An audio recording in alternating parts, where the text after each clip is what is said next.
Hi, I'm Cheryl Kagan, very proud to be the Senator for Gaithersburg and Rockville. Welcome to this week's edition of Kibbitzing with Kagan. Today's very special guest during Women's History Month is former Senator, former Cabinet Secretary, fabulous woman, Gloria Lawlah. Madam Senator, Madam Secretary, Gloria, thank you so much for taking time to chat today. Thank you for inviting me. Absolutely. So I have so much I want to cover with you. We're going to start kind of a little bit midway, which is you got educated at Hampton University. You went there for college and a master's degree. Tell me how going to a historically Black college and university, an HBCU, how did that frame your life? Why did you decide to do that? And how did that affect the trajectory of your career? Well, believe it or not, I started off in the days of segregation. And I will never forget when I was in high school in the 10th grade, Rosa Parks Mm. sat down for freedom, justice, and equality. And my girlfriend and I, who had ridden on segregated buses all of our lives in the state of South Carolina, going down to the capital, Columbia, we could not believe that she was not mechanical. How Mm. could a human being do what she did? Amazing. So I was totally inspired by her. And in terms of going to Hampton, my mother had done her administrative master's degree at Hampton, and she talked to me about Tidewater. And I said, okay, that's where I'm going to go. And it was wonderful. I met the love of my life there. And he brought me here to Washington, D.C. And subsequently, we moved into Prince George's County 50 years ago. Fantastic. And you have three kids and six grandkids, and you have had a very full career and life, which is amazing. You started as a DC public school teacher for 30 years. What did you learn and what impact do you feel like you had on your students? Well, when I was on the Senate floor and I would get up to speak, Senator Ed Casemeyer would always say to me, he and Senator Hogan would say, okay, she's going to say something about DC public schools. Wow. Now, who's Senator But Hogan? So Case Meyer was chair of the Budget and Taxation Committee, Howard yes, County. and, Who's and Hogan? PJ Hogan is Oh, from PJ. Montgomery County. I'm And thinking, where? we were all in budget and taxation together. We Okay. had a ball. That's great. PJ just retired as a lobbyist. He's a wonderful senator. Yeah, I was thinking Larry Hogan. I'm like, who's PJ Hogan? Okay, Senator Hogan. PJ Hogan from your county, Of Montgomery course, County. very talented and vice chair Very of much the so. committee under Senator Curry. And yes. Um, Yes. so you decided to run for office and you were No, elected. I was drafted. You were No, I drafted. didn't decide to do that at all. Okay, tell me why. Why you? I had some And why did friends to they meet. yes? We met as women. We women started meeting here in Prince George's County because we were left out of everything, every decision we were left out of, including names for judges.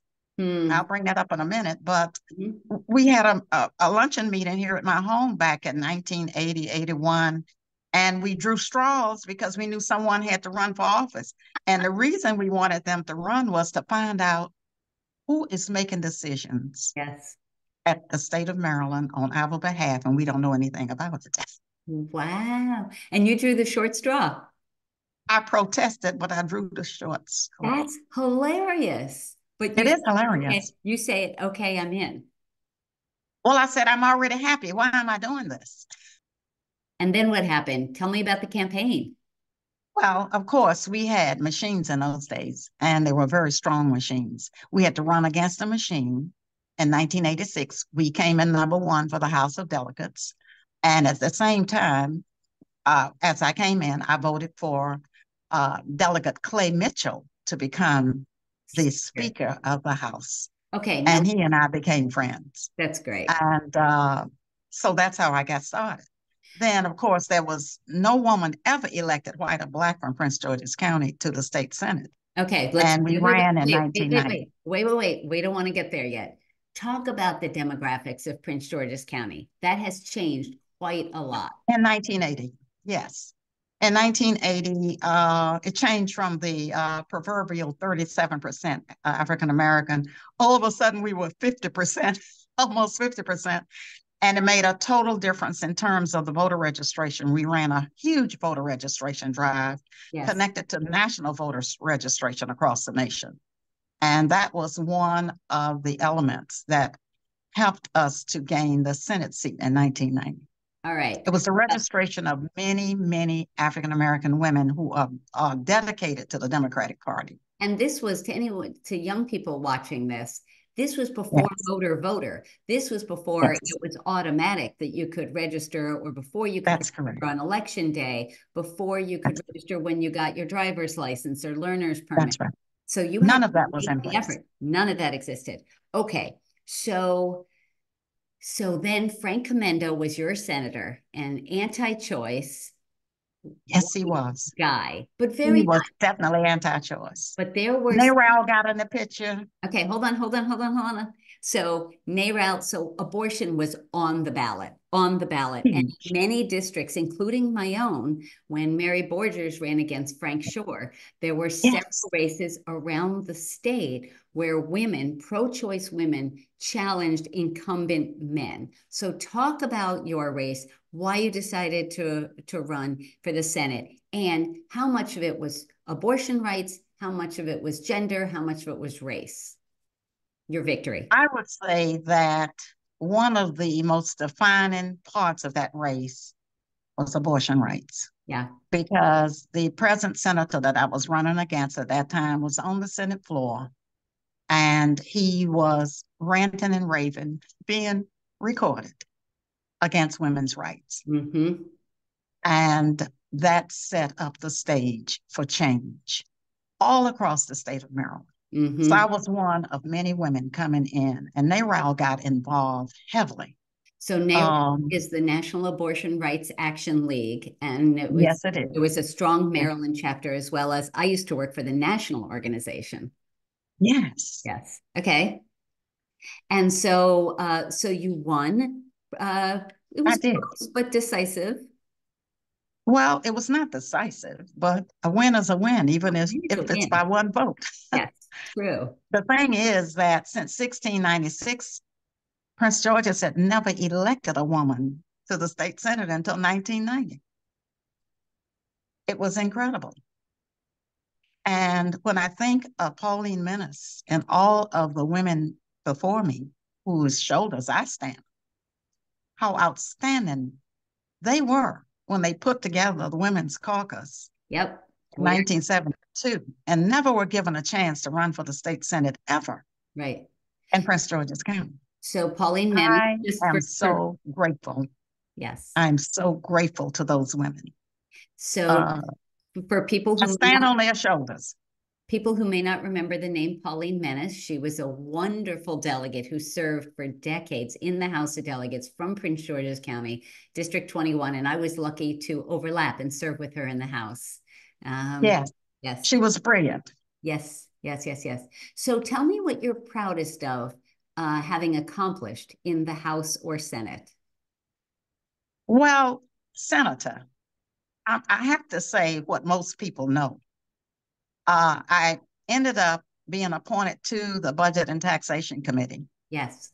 in charge of all funds for transportation, just as we were going to build a new Woodrow Wilson Bridge. Mm-hmm. The president of the Senate, Mike Miller, said, "I am making you chair of the commission." I said, "Sir, I'm an educator, a school teacher. There's Yes. no way." He said, "We'll work it out." Amazing. And just as that happened, we were able to acquire the three parcels of mud called Smoots Bay, Hmm. sitting on the Potomac River in Prince George's County. And we were able to get the funds through the Senate President Mike Miller and Governor Paris Glendening Mm-hmm. to establish National Harbor, an international venue Yes. for the state of Maryland, one of the largest projects, Mm-hmm. one of the largest projects in the state of Maryland Yes. is National Harbor at the Woodrow Wilson Bridge. We did all of that simultaneously. So I'm very proud of that. That's in District 26. We sit here on the Potomac River, Yes. and I think everyone is familiar with that. And we've added to that, of course, MGM, which was one of my great big projects. I was one of a few women to back casinos being established in the state of Maryland. By Mm. the way, Senator, are you aware that we have the largest percentage of funds coming from casinos of any state in the nation going to education, Nice. Good for you. Good for you. supporting education for our children? Yes. So after you had served beautifully in the Senate, you decided to retire and not seek reelection.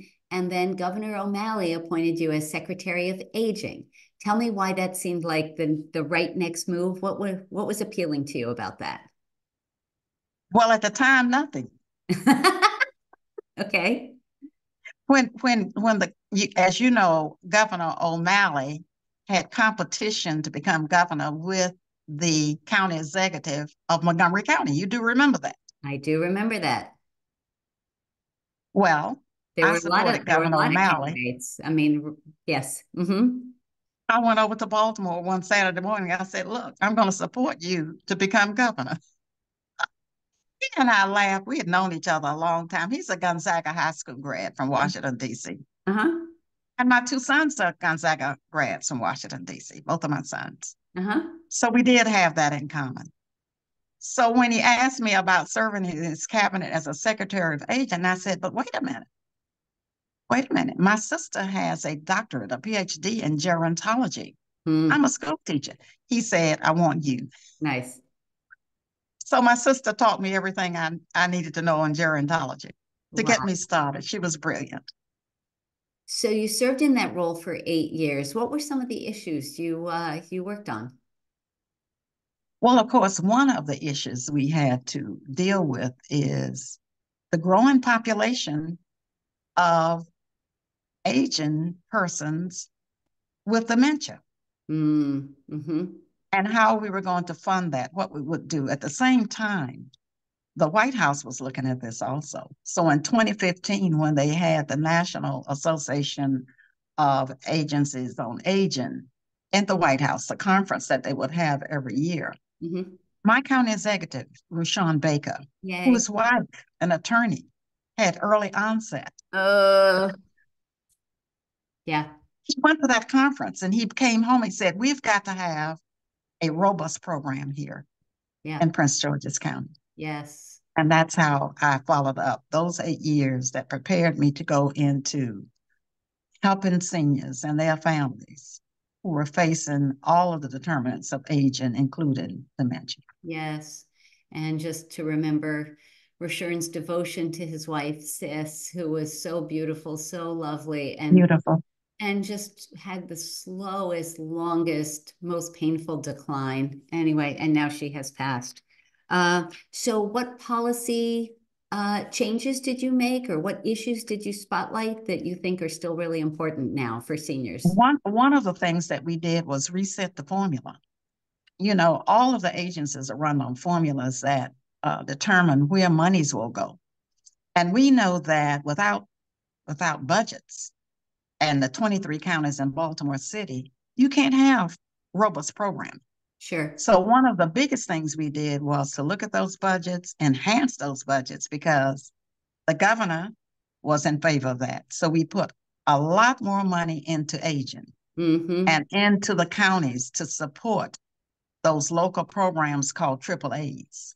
I'm very proud of that. It's in place today. So what do you think is the biggest challenge today facing seniors? I think seniors today, let's say if our federal partners do what they're supposed to do, and they always do. God knows Ben Cardin and Van Hollen, they have been absolutely outstanding Mm-hmm. when it comes to Social Security. And Mm-hmm. that's keeping that payment to our seniors because some seniors only get Social Security. When I knock on doors, I find out that there are many seniors who worked in service. Yes. Say they were cleaning homes or hotels or cooking for families or whatever they were doing back in those days. Mm-hmm. They were not professionally trained. Mm-hmm. They depend on Social Security. So we depend on our federal friends and partners to keep that Social Security payment current with inflation. That Right. is very, very important. Right. Uh, Today, we are working on housing and health, of course, for our seniors here, to be sure that they have decent, adequate housing and that healthcare benefits are sufficient. Yes. So one of the issues that the state of Maryland, the legislature has struggled with for a number of years is end of life options, death with dignity, Yes, compassionate choice, whatever yes, word. What are your yes. thoughts? Well, I'm pro. Now, this has taken me a long journey, a long time. I'm out of the great state of South Carolina, more conservative in thinking, but that is one of the concepts of life that we must educate ourselves on. I think once we're educated on it, we understand it better, we'll be able to deal with it better in our state legislatures and on Capitol Hill. So, as you know, we failed to move the legislation forward this year by just one or two votes. And Black churches have been especially vocal about this. What can you say if a legislator were watching this who was undecided on the issue? What would you say to him or her? I would say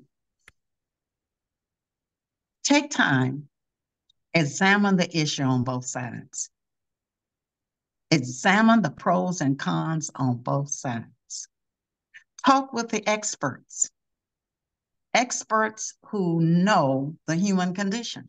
Yes. Because after all, it is a human condition that is calling us to make a change in policy. It's the human condition.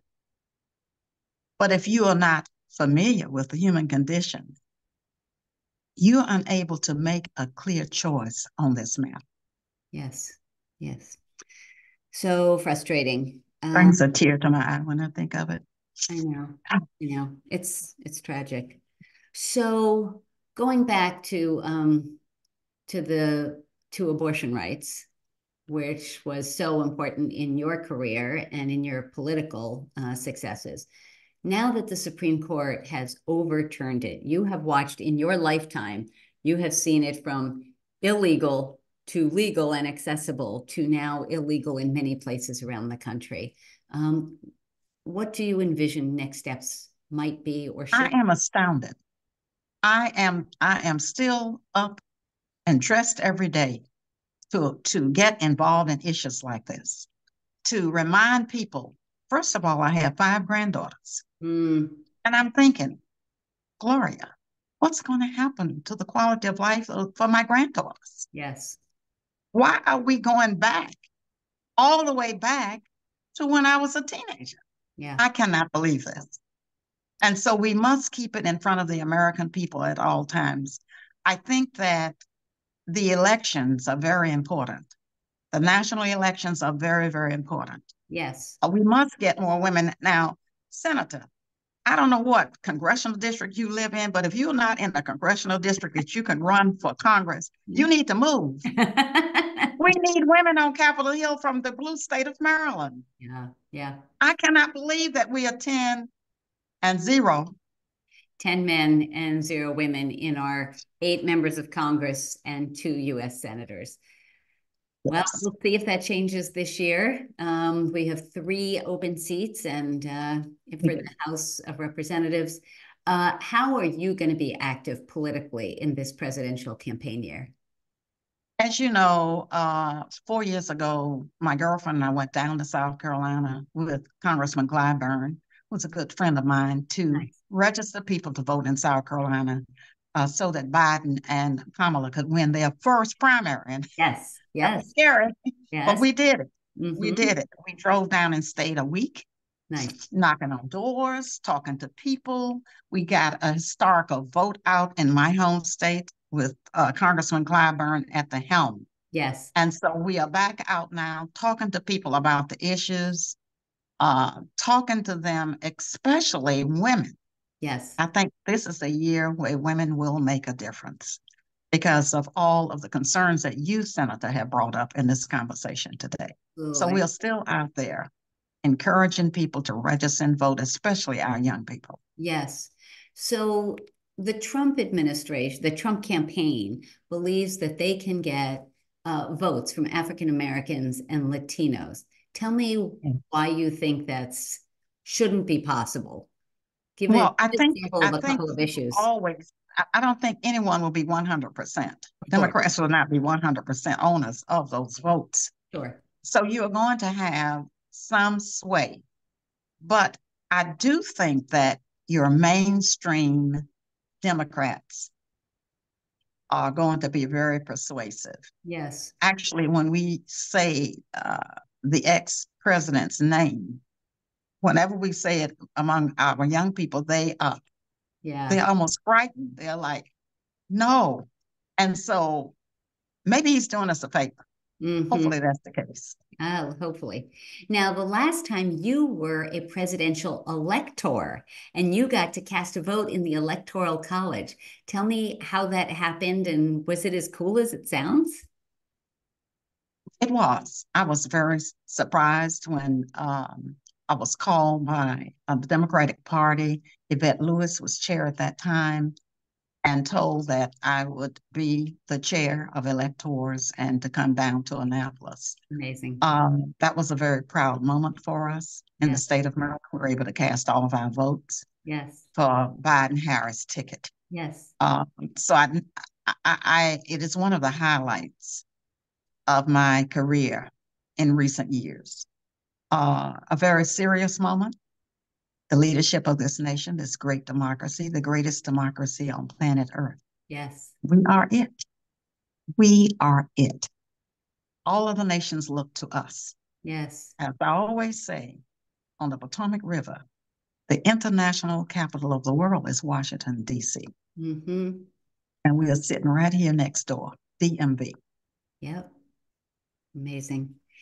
Um, oh man, I still have a few questions. Let's go back to just one thing, no, two things, and then we'll go to our fast five. So let's talk about the Women's Caucus for a minute because you have stayed active and you have been such an incredible leader. So talk about why you think it's important and what role you think it has played and I'm should. going to put I'm going to put this up in front of me.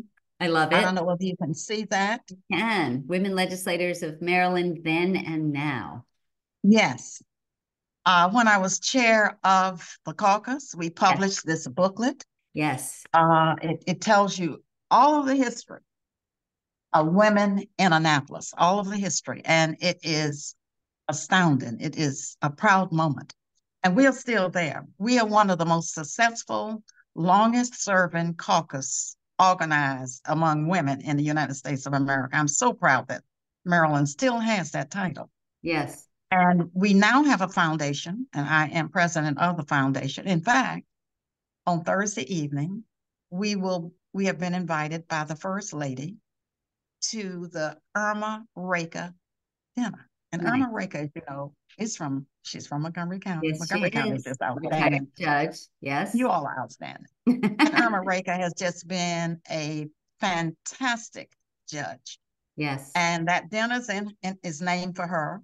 And we will be there with the First Lady. The First Lady Um, of Maryland, not the First Lady of yes, the the First country. Lady of Maryland, Yes. Yes. Don West, Governor West's Yep. wife. Don Blythemore. Yes. Blythe, that's correct. Yes. And with the Women's Caucus, with the National Association of Female Judges, Nice. women judges, I think they call it. And then, of course, with the foundation, we Yep. will be there celebrating women and the women who are judges now. When I got started, very few women were judges. Yes. And we had a very hard time getting them on a list to even be considered to Yes. be a judge. That was back in the early 1980s. Right. And today we have tremendous representation, as we should have had all along. Agreed. But we must keep our eyes on this. We must keep our tippy toes alert. Yes. just like we have rolled back on Capitol Hill, we could roll back in these other areas. That's the way I feel, Senator. But No thank problem. God for females like you in the state Senate who are leading us Thank you. and who are telling us and bringing to light all of these instances where we must have a voice, a Yeah. strong voice. Yes. So we are in the middle of nearing the end of Women's History Month. Tell me Yes. about some of the women. You mentioned Rosa Parks at the beginning of our Oh conversation. my Is God, there Rosa another Parks. shero that who inspires you? Oh my God, Rosa Parks.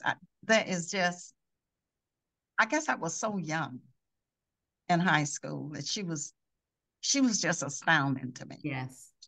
You know, that she did what she did. But let's come closer to home here where I am now. This is my second home, Yes. Maryland. What Yes. about Nancy Pelosi? Yes. Nancy Pelosi is one of the strongest leaders that we have had, male or female, Yes.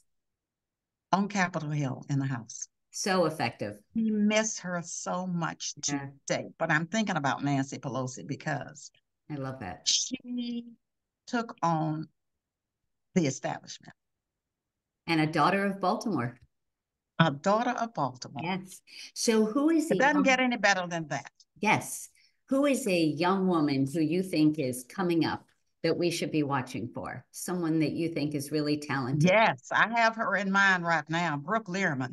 Yes. Yes. Our state Brooke comptroller. Learman, Brooke Learman. Oh my goodness. She's We fantastic. worked so hard on her campaign to get her started over here in Prince George's. She Yeah. had a tremendous opposition over here in Prince George's, but we were able to overcome. Yes. Former And mayor. she has not disappointed us. Yes. Yes. Brooke Learman. She's Brooke doing a Learman. fantastic job. I have to brag for a second. Do you know the very first political campaign she ever worked on? Mine. Mine. So Is that where she honed all of her skills? that is now just I she was know you taught young. her She helped. well. Yeah, I'm She so proud is of a her. champion. She's She's a amazing. champion. Yeah, yeah. Cool. Well, former senator, But former, Senator, can I say one last thing? I know yes, you've asked me all of these questions, but you didn't ask me what I'm doing today. please Right do now, today. tell us. Yes. I'm looking at the Sweet 16. And I you're not am a talking about freak for birthday March candles. Madness.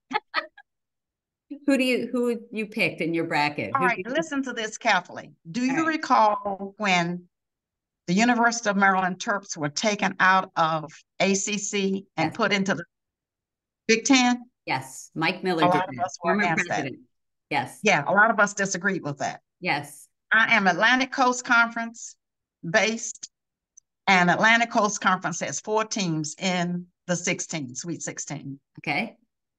So as long as you're Atlantic Coast Conference, we're rooting for you. All right. Okay. Even though I'm looking at UConn, I'm saying, ooh, but we're really rooting for Atlantic Coast Conference teams to really go to the Elite Eight and the Excellent. Final Four.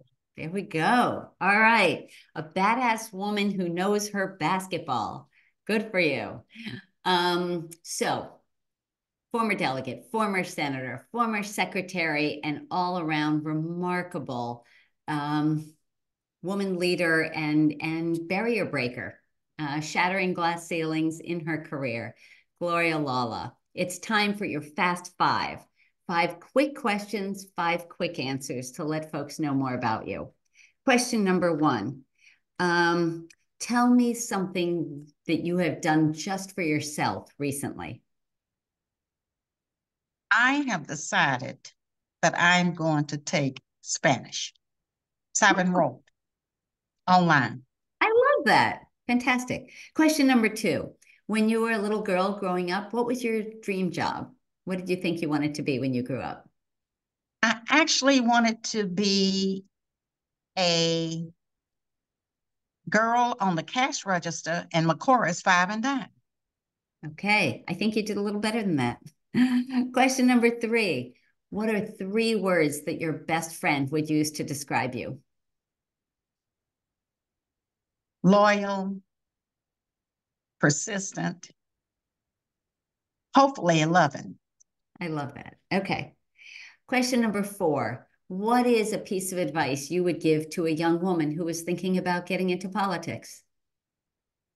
Always look at community service. Good one. And question number 5, the question that I ask all of my guests. Gloria Lawlah, what is your hidden secret superpower? What is a skill or talent you have, something you're really good at that most folks can't do? That is really a hard one. Maybe it's keeping secrets. Okay, I like it. All right. Well, nothing you've said here is going to be secret because hopefully lots of people will watch and listen. And I am so grateful for your time and for all you have done to be a role model and an inspiration for so many of us who have followed in your footsteps. Thank you, Senator, for giving me this opportunity. Stay I well. am very, very pleased and proud to be here with you today. Thank you. Back at you. I look forward to seeing you at the Irma Raker dinner and often in the future. Stay well. Thank you so much. God bless. You too. Bye. Bye bye.